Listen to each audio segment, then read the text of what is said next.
বিয়ের প্রলোভনে ধর্ষণ মামলার সাজা সর্বোচ্চ 7 বছর। নারী ও শিশু নির্যাতন দমন আইন সংশোধনের খসড়া অনুমোদন।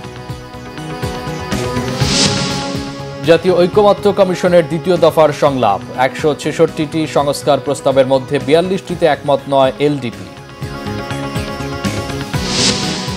হত্যা মামলা থেকে দায় মুক্তির উদ্দেশ্যে ঘুষ লেনদেনের অভিযোগে মামলার রায়। তারেক রহমান সহ 8 জন খালাস। ঈদের ছুটি 11 দিন করার দাবিতে গাজীপুরে সড়ক অবরোধ করে পোশাক শ্রমিকদের বিক্ষোভ।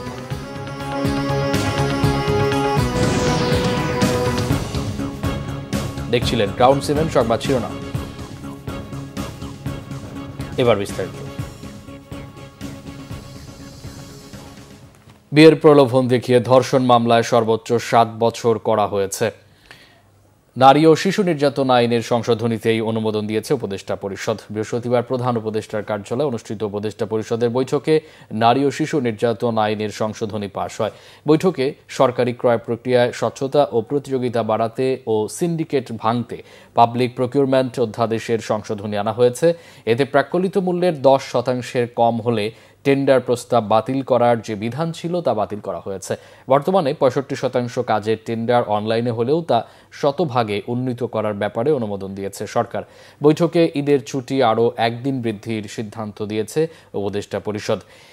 এই সিদ্ধান্ত অনুযায়ী আগামী 3 এপ্রিলও ছুটি থাকবে। সব মিলিয়ে এবার ঈদে টানা 9 দিন ছুটি কাটাতে পারবেন সরকারি কর্মকর্তা কর্মচারীরা। সংস্কার সুপারিশের 42 প্রস্তাবে একমত নয় লিবারেল ডেমোক্রেটিক পার্টি এলডিপি। সংস্কার প্রশ্নে জাতীয় ঐকমত্য সৃষ্টির লক্ষ্যে রাজনৈতিক দলগুলোর সঙ্গে জাতীয় ঐকমত্য কমিশনের সংলাপের প্রথম দিন নিজেদের মতামত ও অবস্থান তুলে ধরে দলটি। জাতীয় সংসদ ভবনের এলটি হলে সংলাপে এলডিপির প্রতিনিধি দলের নেতৃত্ব দেন দলটির সভাপতি অবসরপ্রাপ্ত কর্নেল অলি আহমেদ। তিনি জানান, জাতীয় ঐকমত্য কমিশন সংস্কার সুপারিশ নিয়ে রাজনৈতিক দলগুলোর কাছে 166টি প্রশ্নমালার যে স্প্রেডশিট পাঠিয়েছে তার মধ্যে 120টির বিষয়ে এলডিপি একমত। বাকি 42টি প্রস্তাবের সঙ্গে এলডিপি একমত নয়। 2টি প্রস্তাবের সঙ্গে আংশিকভাবে একমত। 2টি প্রস্তাবের বিষয়ে তারা এখনও স্পষ্ট নয়। কমিশনের সহসভাপতি আলী রিয়াজ এবং সদস্য পুলিশ সংস্কার কমিশনের প্রধান সফররাজ হোসেন, বিচার বিভাগ সংস্কার কমিশনের সদস্য বিচারপতি এমদাদুল হক ও দুর্নীতি দমন কমিশন সংস্কার কমিশনের প্রধান ইফতেখারুজ্জামান উপস্থিত ছিলেন সংলাপে। বাংলাদেশ জামাত ইসলামী সংস্কারের বিষয়ে প্রস্তাবনা জমা দিয়েছে জাতীয় ঐকমত্য কমিশনের কাছে। সকালে সংসদ ভবনে স্থাপিত কার্যালয়ে দলের সেক্রেটারি জেনারেল মিয়া গোলাম পরোয়ার প্রস্তাবনার লিখিত জমা দেন। জাতীয় ঐকমত্য কমিশনের সহসভাপতি আলী রিয়াজ বলেন, রাজনৈতিক দলগুলোর মধ্যে সংস্কারের ব্যাপারে কোনো সংশয় নেই। রাজনৈতিক দলগুলো সহযোগিতা করছে। নির্ধারিত সময়ের মধ্যে কাজ শেষ করবে কমিশন। তিনি বলেন, সংস্কার বা নির্বাচন নিয়ে জাতীয় ঐকমত্য কমিশনের উপর কোনো চাপ নেই। জামাত ইসলামীর সেক্রেটারি জেনারেল মিয়া গোলাম পরোয়ার বলেন, জামাত ইসলামী 5টি সংস্কার কমিশনের সুপারিশের উপর মতামত দিয়েছে। বলেন, নির্বাচনের জন্য সরকারকে সময় বেঁধে দেয়নি জামাত। ন্যূনতম সংস্কার করে যৌক্তিক সময় নির্বাচন হতে পারে, যেটা প্রধান উপদেষ্টা বলেছেন। সংস্কারের পর নির্বাচনের রোডম্যাপ ঘোষণা করা উচিত বলে মনে করে জামাত ইসলামী। ক্ষেত্রে স্মরণ করিয়ে দিই যে এই জাতীয় ঐকমত্য কমিশনের প্রধান হচ্ছেন প্রধান উপদেষ্টা অধ্যাপক মোহাম্মদ ইউনূস। সেক্ষেত্রে এর উপর চাপের কোনো প্রশ্ন আমি দেখতে পাই না। রাজনৈতিক দলগুলো তাদের অবস্থান বলছেন, অবশ্যই তারা বলবেন, কিন্তু কমিশন হিসেবে আমাদের যে দায়িত্ব, সে দায়িত্ব হচ্ছে যে কমিশনগুলো তৈরি হচ্ছে সংস্কার, তার সুপারিশগুলি তুলে ধরা এবং তারই পরিপ্রেক্ষিতে তাদের সঙ্গে আলোচনা করে এক জায়গায় আসা। সেই প্রক্রিয়াটা চলছে। আমরা তো 3 মাস বেঁধে তাদেরকে কোনো ব্যান্ডিসের মধ্যে রাখিনি। আমরা চাচ্ছি 2-1 মাস আগে পরের চেয়ে মোর ইম্পর্ট্যান্ট হচ্ছে ইলেকশনটা নিরপেক্ষ হওয়া। সেটা করতে যে কাজটুকু, সেটা যেন হওয়া চাই। এটার জন্য জামাত ইসলামের মতামত। এই জন্য আমরা কোনো ডেড লাইন সরকারকে ঘোষণা করতে হবে। আফটার রিফর্ম এই নির্বাচনটা হবে প্রপোর্শনাল রিপ্রেজেন্টেশন, পিআর পদ্ধতি, সংখ্যানুপাতিক পদ্ধতিতে, যেটা আধুনিক গণতান্ত্রিক বিশ্বের প্রায় 60টিরও বেশি সংখ্যক দেশে এটা কার্যকর আছে। রোববার ঐক্যমত্য কমিশনে নিজেদের সংস্কার সুপারিশ জমা দেবে বিএনপি, জানিয়েছেন দলটির স্থায়ী কমিটির সদস্য আমির খসরু মাহমুদ চৌধুরী। গুলশানে সাংবাদিকদের তিনি একথা জানান। সকালে গুলশান কার্যালয়ে বিএনপির মহাসচিব মির্জা ফখরুল ইসলাম আলমগীরের সঙ্গে বৈঠক করেন ইউরোপীয় ইউনিয়ন রাষ্ট্রদূত মাইকেল মিলার। বৈঠক শেষে বিএনপির স্থায়ী কমিটি ও চেয়ারপারসনের ফরেন অ্যাফেয়ার্স অ্যাডভাইজারি কমিটির সদস্য আমির খসরু মাহমুদ জানান, বর্তমান বাংলাদেশের রাজনৈতিক, অর্থনৈতিক, বৈদেশিক সম্পর্ক ও অবস্থা নিয়ে দীর্ঘ আলোচনা হয়েছে। সংস্কার কমিশনের ঐক্যমত্য সৃষ্টির প্রচেষ্টা নিয়ে আলোচনা হয়েছে। জনগণের সমর্থিত সরকার এবং নির্বাচিত সংসদ প্রতিষ্ঠা করার বিষয়ে গুরুত্ব দেওয়া হয়েছে এই আলোচনায়। আগামী দিনে ইইউর সঙ্গে কিভাবে কাজ করা যায় সেসব বিষয়েও আলোচনা হয়েছে। নির্বাচন ও সংস্কার ঘিরে প্রাতিষ্ঠানিক সহযোগিতা করতে চায় ইইউ।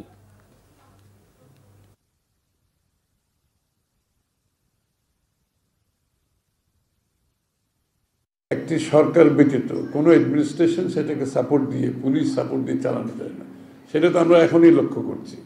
তো এই জন্য সবাই মনে করে একটা জনগণের সমর্থিত একটি সরকার, সংসদ যেটা জনগণের কাছে দায়বদ্ধ থাকবে, সেটা যত তাড়াতাড়ি সম্ভব হলে দেশের অনেকগুলো সমস্যার সমাধান হয়ে যায় এবং একটা পলিটিক্যাল ওয়েট ছাড়া অনেকগুলো বিষয় সম্মুখীন হচ্ছে, কিন্তু সমাধান করা কঠিন। এই জন্য এই বিষয়টা গুরুত্ব দেওয়া হয়েছে আলোচনায়। সবাই ধারণা ডিসেম্বরের মধ্যে নির্বাচন হলে আমরা সঠিক পথে থাকবো। গণতান্ত্রিক অর্ডারটা ফিরিয়ে আনা খুবই গুরুত্বপূর্ণ। হত্যা মামলা থেকে দায় মুক্তির উদ্দেশ্যে ঘুষ লেনদেনের অভিযোগে করা মামলা থেকে বিএনপির ভারপ্রাপ্ত চেয়ারম্যান তারেক রহমান ও সাবেক স্বরাষ্ট্র প্রতিমন্ত্রী লুৎফুজ্জামান বাবর সহ ৮ জনকে বেকসুর খালাস দিয়েছেন আদালত। বৃহস্পতিবার বিশেষ জজ আদালত ৩ এর বিচারক এই রায় ঘোষণা করেন। এর ফলে বিচারিক আদালতে তারেক রহমান ও বাবরের বিরুদ্ধে আর কোনো মামলা নেই বলে জানিয়েছেন বিএনপির আইনজীবীরা। মামলার অভিযোগপত্রে বলা হয়েছে, বসুন্ধরা গ্রুপের পরিচালক ইঞ্জিনিয়ার সাব্বির হত্যা মামলার আসামি সাফিয়াত সোবাহান সানভীরকে দায়মুক্তির উদ্দেশ্যে ২১ কোটি টাকা ঘুষ গ্রহণ করা হয়। এতে ১/১১ সময়ে বাদী হয়ে মামলা করে দুর্নীতি দমন কমিশন। বিএনপির আইনজীবীরা জানান, আসামিদের বিপক্ষে কোনো সাক্ষ্য প্রমাণ উপস্থাপন করতে পারেনি দুদক। ধর্ষণের প্রতিটি ঘটনার সুষ্ঠু তদন্তের পাশাপাশি দ্রুত বিচার ও সর্বোচ্চ শাস্তি নিশ্চিত করতে সরকার আইন সংশোধনের যে সিদ্ধান্ত নিয়েছে তা দ্রুত বাস্তবায়নের দাবি জানিয়েছেন জাতীয় নাগরিক পার্টির আহ্বায়ক নাহিদ ইসলাম। বিচারহীনতার সংস্কৃতির কারণে দেশের ধর্ষণের মতো ভয়াবহ অপরাধ বাড়ছে বলেও মন্তব্য করেন তিনি। পটুয়াখালীতে ধর্ষণের শিকার কলেজ ছাত্রী ও তার পরিবারের খোঁজখবর নিতে গিয়ে নাহিদ এই দাবি জানান। পটুয়াখালী মেডিকেল কলেজ হাসপাতালে চিকিৎসাধীন ভুক্তভোগীর খোঁজখবর নেন জাতীয় নাগরিক পার্টির আহ্বায়ক। পরে পটুয়াখালীর জেলা প্রশাসন ও পুলিশ সুপারের সাথে মত বিনিময় শেষে সাংবাদিকদের সাথে কথা বলেন তিনি। জাতীয় নাগরিক পার্টির মুখ্য সংগঠক হান্নান মাসুদ, জ্যেষ্ঠ যুগ্ম সদস্য সচিব ডাক্তার তাসনিম জারা, যুগ্ম সদস্য সচিব মুজাহিদুল ইসলাম, গণতান্ত্রিক ছাত্র সংসদের কেন্দ্রীয় কমিটির সদস্য সচিব জাহিদ আহসান সহ অন্যান্যরা এ সময় তার সাথে ছিলেন। পটুয়াখালীর এই বোন আমাদের ভিকটিম, তিনি একজন শহীদ পরিবারের সদস্য। তার বাবা এই জুলাই গণঅভ্যুত্থানে শহীদ হয়েছিলেন। শুধু শহীদ পরিবারের কন্যা হিসেবেই নয়, এই ধরনের ঘটনাকে রোধ করার জন্য কঠোরতম শাস্তির ব্যবস্থা করতে হবে এবং সরকার যে আইন পরিবর্তনের চিন্তা ভাবনা করছে বা সিদ্ধান্ত নিয়েছে, আমরা চাই সেটা যাতে দ্রুত সময়ের মধ্যে বাস্তবায়ন হয় এবং সারা দেশে এই যে নারীর প্রতি সহিংসতা এবং ধর্ষণের ঘটনাগুলো যাতে নিয়ন্ত্রণে আসে এবং এটা আমরা পুরোপুরি বন্ধ করতে পারি। চাঁদাবাজি, মনোনয়ন বাণিজ্য ও দলীয় ফান্ডের টাকা আত্মসাতের অভিযোগে জাতীয় পার্টির চেয়ারম্যান জিএম কাদের বিরুদ্ধে অনুসন্ধান শুরু করেছে দুর্নীতি দমন কমিশন দুদক। দুদকের গোয়েন্দা অনুসন্ধানে উঠে এসেছে ২০১৮ সালে জাতীয় নির্বাচন সংরক্ষিত নারী আসনে ১৮ কোটি টাকার ঘুষ নেন তিনি। পদ বাণিজ্য করতে ৩০১ সদস্য বিশিষ্ট কমিটিকে দ্বিগুণ করে কোটি টাকা হাতিয়ে নেন। এসব অবৈধ অর্থ সিঙ্গাপুর, লন্ডন ও সিডনিতে পাচারের তথ্য আছে দুদকের কাছে। এসব তথ্যের ভিত্তিতে প্রকাশ্য অনুসন্ধানে নেমেছে দুদক। এদিকে আওয়ামী লীগের জ্যেষ্ঠ নেতা ও ১৪ দলের সমন্বয়ক আমির হোসেন আমু, তার মেয়ে ও শ্যালিকার বিরুদ্ধে ৩টি মামলা করেছে দুদক।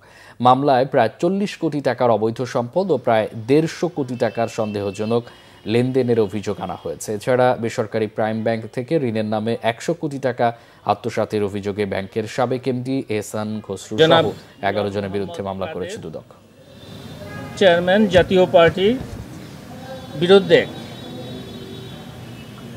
মনোনয়ন বাণিজ্য পথ বাণিজ্য এবং অর্থ পাচার সহ জ্ঞাত আয়ের উৎস বহির্ভূত সম্পদ অর্জনের অভিযোগের বিষয়ে অনুসন্ধানের সিদ্ধান্ত গৃহীত হয়েছে। জাতীয় রাজস্ব বোর্ড এনবিআর এর চেয়ারম্যান আব্দুর রহমান খান বলেছেন, বাংলাদেশের এলডিসি এড়ানো সম্ভব নয়, তাই আগামীতে রাজস্ব আসতে হবে ভ্যাট ও আয়কর থেকে। বলেন, কমপ্লায়েন্স কোম্পানিগুলো কষ্টে আছে, যারা করের জালে নেই তারাই আরামে আছে। ব্যবসায়ীদের দাবি, বিগত কয়েক বছর ব্যবসার গ্রোথ হয়নি। আওয়ামী লীগ সরকার রপ্তানি বেশি করে দেখিয়ে এসেছে। গোলাম মইনুল হাসানের রিপোর্ট। 2025-26 অর্থবছরের বাজেট প্রণয়নে বিভিন্ন ব্যবসায়ী পেশাজীবী সংগঠন অর্থনীতিবিদদের সাথে ধারাবাহিক প্রাক বাজেট আলোচনা করছে জাতীয় রাজস্ব বোর্ড। বৃহস্পতিবার ঢাকা ও ময়মনসিংহ বিভাগের সব চেম্বারের সাথে বৈঠক করে এনবিআর। এই সময় প্রতিষ্ঠানের চেয়ারম্যান ব্যবসায়ীদের স্মরণ করিয়ে দেন, 2026 সাল নভেম্বরে এলডিসি উত্তোলন করছে বাংলাদেশ। আমাদের এলডিসি গ্রাজুয়েশন যখন হয়ে যাবে তখন অটোমেটিক্যালি আমাদের এই ডিউটি স্ট্রাকচারকে ড্রাস্টিক্যালি কমিয়ে ফেলতে হবে এবং এলডিসি গ্রাজুয়েশন আসলে অ্যাভয়েড করা যাবেও না। এটা কিন্তু আমাদের ইচ্ছার উপর নির্ভর করে না। আমরা গ্রো করেছি, এটা সত্য। আমরা গ্রো করলে এখন আমাদের ক্রাইটেরিয়া অনুযায়ী আমরা থাকতে পারবো না, কি বলে, লিস্ট ডেভেলপমেন্ট কান্ট্রি হিসাবে। এটা খুবই স্বাভাবিক। তো সেই হিসাবে ওইটাও আমাদের মাথায় রাখা লাগবে। তার মানে আমাদের ট্যাক্সটা কিন্তু আসতে হবে ভ্যাট থেকে এবং ইনকাম ট্যাক্স থেকে। ব্যবসায়ীদের কাছে প্রকৃত আয় ব্যয়ের হিসাব দাবি করেন এনবিআর চেয়ারম্যান। বলেন, প্রতিষ্ঠানগুলোতে আর্থিক স্বচ্ছতা নিশ্চিত হলে করের হার কমলেও রাজস্ব আহরণের প্রভাব পড়বে না। যারা কমপ্লায়েন্ট এক্সপার্ট তারা খুবই কষ্টের মধ্যে পড়তেছে, কারণ আমাদের যেহেতু টার্গেট বাড়ে, আমরা ওই কমপ্লায়েন্ট এক্সপার্টদেরকে হাতে পায়ে ধরে একটু মানে কি বলে রিকোয়েস্ট করে অথবা কখনো কখনো কোয়ার্সিভ মেজার নিয়ে ওনাদেরকে বলি আরও ভ্যাট বাড়িয়ে দেন। কিন্তু যারা নেটে নাই, যারা টোটালি দেয় না, তারা কিন্তু এর মধ্যে নাই। তো এই যে নাই, না দিয়ে কেমনে থাকে। বিগত আওয়ামী লীগ সরকার ব্যবসা বাণিজ্যের অবস্থা নিজেদের মতো করে ভালো দেখিয়েছে বলেন বিজিএম এর সাবেক সভাপতি। আপনারা দেখছেন যে গত 10 বছরে দেখা যায় $65 বিলিয়ন এক্সেস এক্সপোর্ট শো করা হচ্ছে। ওখানেও কিন্তু এগুলি কিন্তু আপনাদের জন্য চাপ সৃষ্টি করে, কারণ আপনাকে যখন দেখা হয় এত এক্সপোর্ট হয়েছে, এত অমুক হয়েছে, আপনি ওই বেসিসে কিন্তু আপনিও আপনার বাজেট ঠিক করেন এবং তারপরে দেখা যায় যে ওগুলি কিছুই কারেক্ট না এবং সে প্রেশারটা তখন আপনি আমাদের উপর। কর দিয়ে সরকারি সেবা ঠিক মতো না মেলায় কর দেওয়ার প্রতি সাধারণ মানুষের অনীহা রয়েছে বলে মনে করেন বক্তারা। গোলাম মইনুল হাসান, বাংলা ভিশন, ঢাকা। ঈদের ছুটি 9 দিনের বদলে 11 দিন করার দাবিতে ঢাকা ময়মনসিংহ মহাসড়ক অবরোধ করে বিক্ষোভ করেছে গাজীপুরের ইউটা পোশাক কারখানা শ্রমিকরা। সদর উপজেলার মণিপুর এলাকায় কারখানার সামনে মহাসড়কে অবস্থান নেয় শ্রমিকরা। কারখানা কর্তৃপক্ষ ঈদের 9 দিনের ছুটি ঘোষণা করলে শতাধিক শ্রমিক কাজ বন্ধ রেখে বিক্ষোভ করে। পরে সেনাবাহিনী গিয়ে শ্রমিকদেরকে বুঝিয়ে মহাসড়ক থেকে কর্মস্থলে ফেরান। শ্রমিকরা জানান, সরকার ঘোষিত ছুটির বাইরে বাকি ছুটির জন্য অতিরিক্ত ডিউটি করিয়ে নিয়েছে কর্তৃপক্ষ। গাজীপুর শিল্প পুলিশের পরিদর্শক আব্দুল লতিফ বলেন, শ্রমিকরা তাদের 2 দিন ছুটি বাড়ানোর জন্য সকাল থেকে বিক্ষোভে যোগ দেয়। এদিকে কোনাবাড়ির জরুন এলাকায় আলিফ গ্রুপের 3টি প্রতিষ্ঠান অনির্দিষ্টকালের জন্য বন্ধ ঘোষণা করেছে কারখানা কর্তৃপক্ষ। সকালে শ্রমিকরা কারখানার গেটে বন্ধের নোটিশ দেখতে পায়। শ্রমিকরা জানান, কয়েকদিন ধরেই বাৎসরিক ছুটির টাকা, ঈদ বোনাস ও চলতি মাসের অর্ধেক বেতনের দাবি জানিয়ে আসছিল তারা, কিন্তু কর্তৃপক্ষ কোনো সমাধান না দিয়ে কারখানা অনির্দিষ্টকালের জন্য বন্ধ ঘোষণা করেছে। ভারতে 2 বছর কারাভোগের পর বেনাপোল চেকপোস্ট দিয়ে দেশে ফিরেছেন নারী শিশুসহ 21 বাংলাদেশি। বুধবার রাতে ভারতীয় পুলিশ বিশেষ ট্রাভেল পারমিটের মাধ্যমে তাদের বেনাপোল ইমিগ্রেশন পুলিশের কাছে হস্তান্তর করে। ফেরত আসা ব্যক্তিরা খুলন ও বাগেরহাট জেলার বাসিন্দা। Benapole immigration officer incharge Ibrahim Ahmed জানান, 2.5 বছর আগে তারা দালালদের মাধ্যমে ভারতে যান। কলকাতা শহরে বিভিন্ন জায়গায় কাজ করার সময় পুলিশ তাদের আটক করে। পরে তাদের 2 বছরের কারাদণ্ড দেয় আদালত। সাজার মেয়াদ শেষে 2 দেশের স্বরাষ্ট্র মন্ত্রণালয় একাধিক চিঠি আদান প্রদানের পর বিশেষ ভ্রমণ পারমিটের মাধ্যমে দেশে ফেরত পাঠায় ভারতীয় পুলিশ।